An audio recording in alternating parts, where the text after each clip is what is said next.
Review start કરતા પહેલા ભાઈ અગર તુષાર સાધુના કોઈ પણ બેસ્ટ ફ્રેન્ડ કાં તો જીગરી કાં તો રોજ ઉઠતા બેઠતાવાળા લોકો હોય ને, અગર આ વિડીયો જોઈ રહ્યા હોય, મારી તમને એક જ રિક્વેસ્ટ છે ભાઈ, તુષારભાઈને ગજબ દારૂ પીવડાવો, અમદાવાદના બહાર લઈ જઈને, એટલે ગુજરાતના બહાર લઈ જઈને, ઠીક છે, અને એમનો ફોન લઈને એના અંદર છે ને વિપુલ શર્માનો એક વિડીયો હશે, કંઈક તો ખોટું કામ કરતો વિડીયો હશે, તો એ ડિલીટ કરી દો. કારણ કે એ જ કારણ હોઈ શકે જેના લીધે વિપુલ શર્મા ગળે ગળે આ જ અંકલને ઉઠાઈને પિક્ચર બનાવી દે છે કે ઓ ચલ તું હીરો, અલા નહીં દેખા તો હીરો ભાઈ, દાઢી હટાવી દો એટલે યંગ થઈ ગયો છોકરો, યંગ થઈ. સ્પીકિંગ ઓફ વિચ, વ્યોમાનંદીએ બી કંઈક તો મર્સિડીઝ, ઓડી, BMW, પોર્શે કંઈક તો છોડાઈ હશે, નહીં તો આ પિક્ચર કરવાની શું મજબૂરી હતી એમની, કશી જ નહીં. સૌથી પહેલાં તો હું પેલું કરી દઉં, આપણે બે ભાગલા પાડી દઈએ, અમે કરી દીધું છે રિવ્યૂના અંદર, ઠીક છે, નોર્મલ પબ્લિકને જોવાલાયક છે કે નહીં, અને બીજી આપણી ઇન્ડસ્ટ્રીવાળી પબ્લિક માટે હું બોલતો હોઉં છું, ઠીક છે. તો ભાઈ નોર્મલ પબ્લિક તમે બી ના જ જાઓ ભાઈ, મારું તો એવું જ કહેવું છે. કારણ કે જે અંદર જોક્સ છે એ બધા તમારા વોટ્સઅપ પર હવાર પેલા કાકાઓ મોકલે ને, જય શ્રી રામ બેટા, ગુડ મોર્નિંગ, શુભ સવાર, ઉઠી જાઓ, એ બધા કાકાઓ જે મોકલે ને એ બધા જોક્સ આના કરતાં તો બેટર જ છે, અને આ બધા તમે જોયેલા જ હશે. તો ના જતા ચાલશે, એના કરતાં ધરપકડ જોઈ આવો.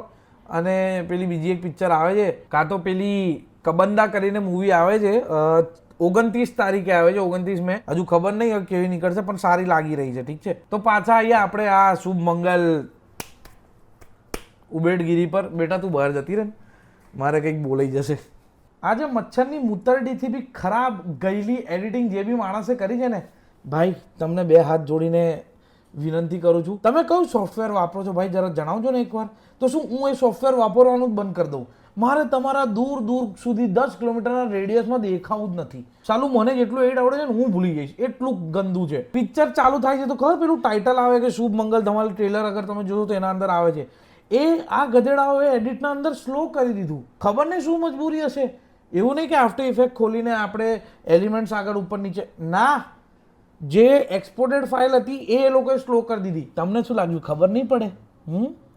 હું બી પેલા સાંજ જેવો જ છું, ગાણથી છે ને બિયરની બાટલી ખોલ દઉં એવું છું. તમે ઊભા રહો તો હું શું પકડીશ ને અંદર. પછી પિક્ચર ચાલુ થાય છે ને હું માં કસમ, મને તો એઝ એન એડિટર જે ઓસીડી ચાલુ થઈ ગયું હતું, પેલું ટાઇટલ લખીને આવે છે, બધાના નામો લખીને, બ્લેક બોર્ડર, બ્લેક. તમે 2010માં છોલા હે, 2010માં બી બોર્ડર નતા આપતા, એટલું વાહિયાત લાગે છે ભાઈ. બ્લેક ભાઈ તમે રીલો જોવો ઇન્સ્ટાગ્રામ પર, એ એમનું એસ્થેટિક એડિટ આના કરતાં બહુ જ સારું હોય છે. At least you will learn something. Picture ચાલુ થાય છે, કંઈક તો ભાષણ વાસણ આપતા હોય છે આ લોકો. પછી ત્યાં આગળ એક સીન આવે છે વ્યોમાનંદી અને તુષાર સાધુનું, જે એ લોકો સપોઝિટલી એવું બતાવે છે કે યુએસએમાં શૂટ કર્યું છે, એટલે યુએસએ કે બીજી કઈ જગ્યાએ જે બી કન્ટ્રી હોય, ઠીક છે. અને પાછળ વિન્ડોમાં પેલી સ્કાયલાઇન બતાવી છે. ભાઈ I don't understand this obsession. જ્યારે ચીટ કરવાનું હોય ને ફિલ્મ મેકિંગના અંદર, તો તમે કોશિશ કરો કે જેટલું રિયાલિટી થઈ શકે એટલું બતાવીએ. And the basic thing of film making કે અગર કોઈ બહુ બીજી કંઈ કન્ટ્રીની વસ્તુ બતાવો છો તો તમે ઇન્ડોર શૂટ કરી લો, એનાથી તમે બચી જશો. આ ડોફાઓએ પાછળ સ્કાયલાઇન નાખી દીધી, વાહ. અને પછી પિક્ચરના અંદર એક ગાયન છે, એ ગીતના લીધે આ લોકો ઇન્ટરનેશનલ શૂટ કરવા ગયા. એટલે તમારી પાસે પૈસો તો હતો હે ને, તો તમારા પાસે ગધેડાઓ ઇન્ટરનેશનલ શૂટ કરવાનો પૈસો હતો, તો એવું ના થયું કે આ એક સીન પણ ત્યાં આગળ કંઈક કરી લઈએ અને ગ્રીન સ્ક્રીન પર શૂટ કરીને એટલું ગંદુ ગ્રીન સ્ક્રીન રિમૂવલ કર્યું છે ને ભાઈ. આ જો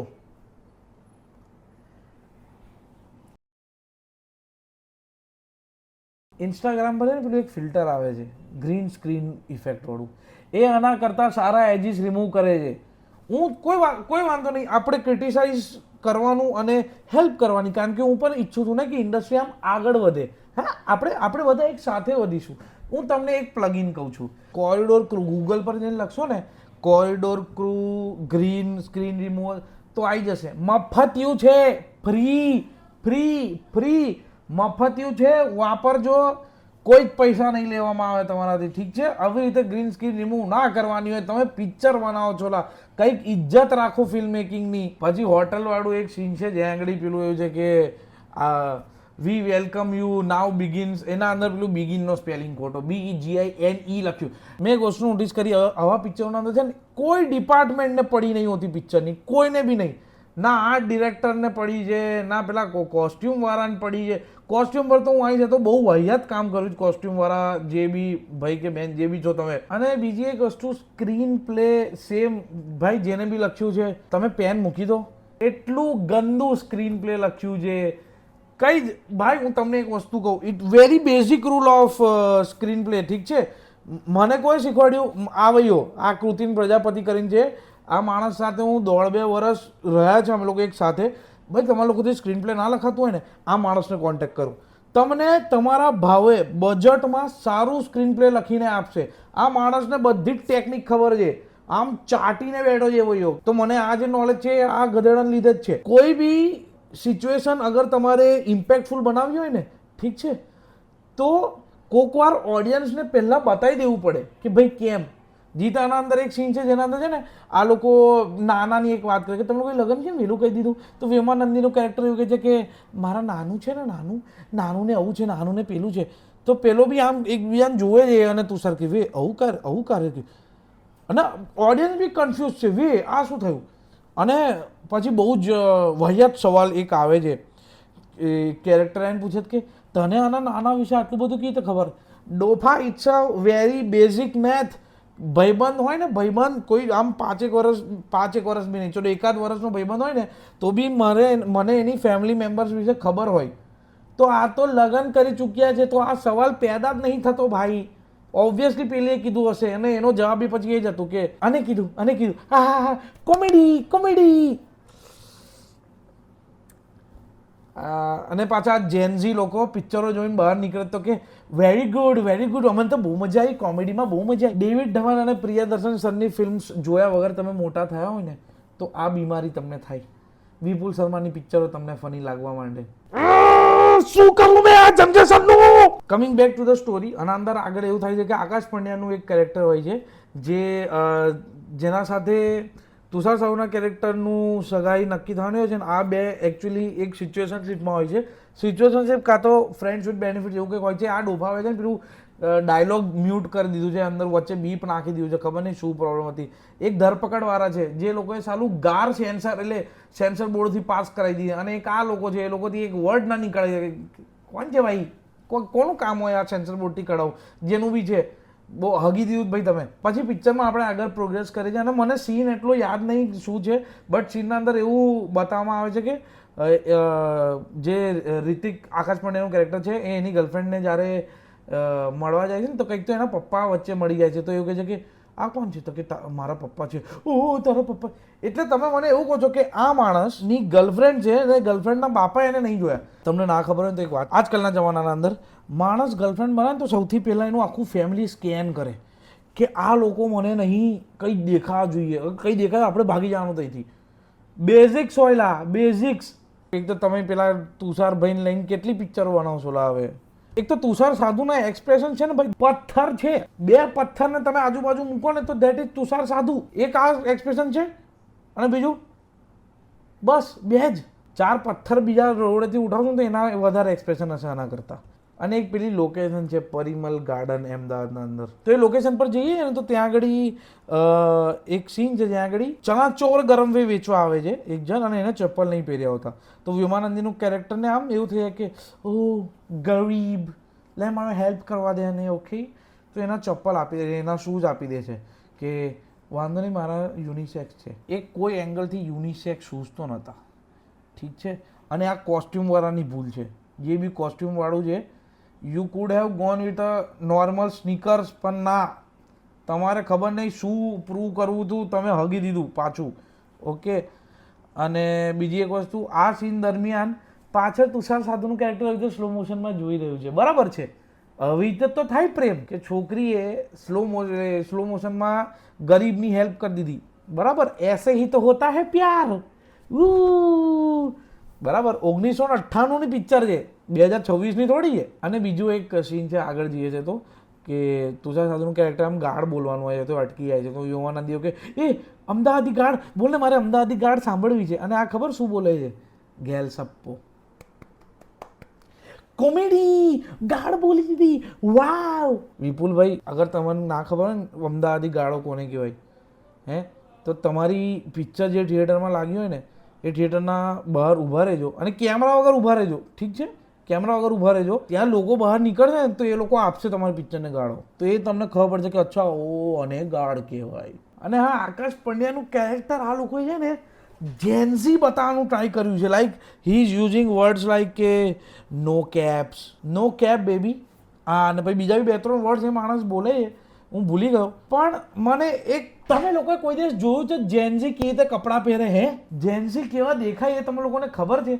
જે બી તમારું રિસર્ચવાળો માણસ છે એને કહેજો કે જેન્ઝી જરા ઇન્સ્ટાગ્રામ પર જઈને જુઓ. ઓર એટલીસ્ટ અમદાવાદમાં કંઈક તો પેલું ઇવેન્ટ થતું હશે, કાં તો રિવરફ્રન્ટ પર જતા રહો, 500 એસ્થેટિક છોકરા છોકરીઓ મળી જશે, જઈને જુઓ એ લોકો કેવું ડ્રેસિંગ કરે છે. અને જે પેલી છોકરી છે કાજોલ, ભાઈ તમારી પાસે એક્ટ્રેસીસ નહીં સારી સારી? હું તમને સજેસ્ટ કરું, શું વાત થઈ આપણી, આપણે સાથે લઈને ઇન્ડસ્ટ્રીને આગળ વધીશું. હું તમને સજેશન આપું, તમારે આવી આમ 22 થી 25 વર્ષની છોકરીને નું કેરેક્ટર કાસ્ટ કરવું હોય ને તો આ છે એક ગરિમા ભરદ્વાજ કરીને છે, બહુ સારી એક્ટ્રેસ છે, આને કરી શકો છો. રિધમ રાજ્યગુરુ કરીને આ છોકરી છે, આને કરી શકો છો.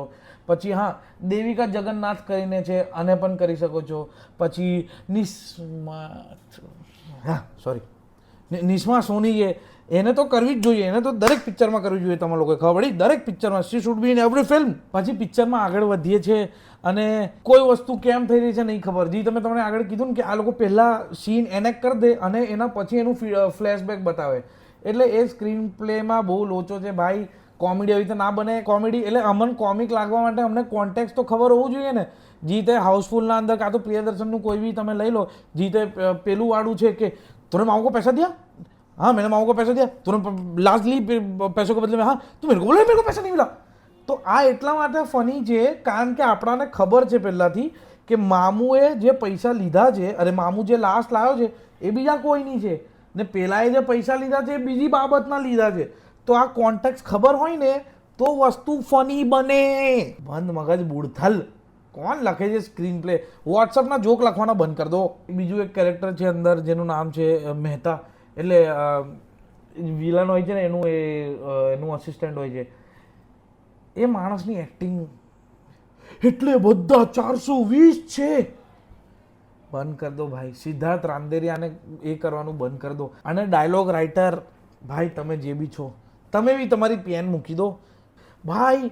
ખબર જ નહીં પડતી કે શું ઇંગ્લિશ બોલવા ઈચ્છે છે કે ગુજરાતી બોલવા ઈચ્છે છે કે હિન્દી બોલવા ઈચ્છે છે. અને આ તો હું જનરલ એમાં કહું છું ભાઈ, જે બી કોમેડી ફિલ્મ બનાવી રહ્યા છો કે તમે કોઈ જોક, ભાઈ જોક લાંબો ના ખેંચવાનો હોય. એક જોક છે કે એ શું કહેવાય, પેલો વિલનનો જે અસિસ્ટન્ટ છે એવું કહે છે કે તમને 2 હાર્ટ એટેક આવી ગયા છે, ત્રીજો આવશે. આ 3568 વાર પેલો માણસ બોલ્યો છે. It's not even funny after a point of time. બીજું બી એક છે કે 2 છોકરા છે ને ઉપરથી કૂદીને મરી ગયા, થોડું શાંતિ રાખ, આ જો રીલ જો, આ જો રીલ જો. એવું આ શું કહેવાય અમનના મમ્મીનું કેરેક્ટર છે. ઘડી ઘડી આખા પિક્ચરમાં એ જ કરે છે કે જો જો. અને ક્લાઇમેક્સ તો એટલું બકવાસ હતું, પેલું બોડી શેમિંગના ઉપર છે એ વસ્તુ, but it made zero sense. આખા આટલી બધી ભાગાદોડનું કશું ઉકેલ નહીં. અને બધાએ પ્રિયદર્શન તો આપણે કોપી કરવાના જ. એટલે છેલ્લે શું કરવાનું બધી ગુજરાતી કોમેડી પિક્ચરોના અંદર કે બધા કેરેક્ટર્સને છે ને એક જગ્યાએ આપણે જમા કરી દઈશું ને પછી chaos. Not a single person has done a proper research on why that humour works. બસ 25 કેરેક્ટર લખી દો, એ બધાના ક્રોસ કનેક્શન બેસાડ દો અને છેલ્લી સીનના અંદર આમ બેસાડ દો, એક જ સીનના અંદર કોમેડી. ખબર નહીં કોણ મ્યુઝિક આપ્યું, કોઈ મ્યુઝિક એક સ્કોર કર્યું છે એનું વાગતું જ જાય છે બેકગ્રાઉન્ડમાં, વાગતું જ જાય છે. બસ યાર બીજું તો શું કહું, મારા અંદર હજુ એનર્જી નથી આ પિક્ચરને ગાળો આપવાની.